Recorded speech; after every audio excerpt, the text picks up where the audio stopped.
In today's video, I'm going to teach you how to copy and paste in GIMP.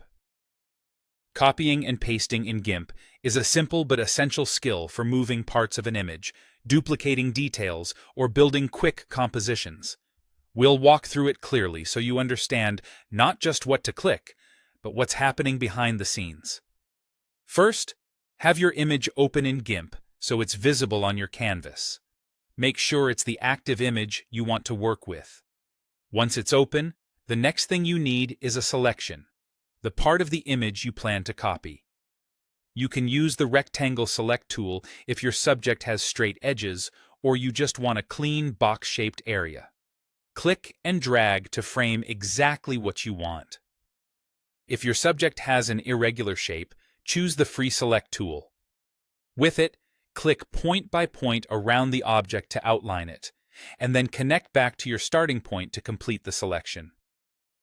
When your selection is active, you'll see the moving dashed line, often called the marching ants, which shows exactly what will be affected. With the selection in place, press Ctrl+C to copy. Only what's inside those marching ants is saved. This action puts the selected pixels onto your clipboard, which is a temporary storage area. It doesn't change your original image, it simply prepares a copy so you can place it where you need it. Now, paste the copied content by going to the Edit menu and choosing Paste, or press Ctrl+V. The moment you paste, GIMP inserts those copied pixels into your image at the current view. You'll notice the pasted content appears as a floating selection. Think of this as a temporary layer that hovers above your image so you can confirm you've placed the right content. You'll typically see it labeled as a floating selection in the Layers area, indicating it's separate from the background for the moment.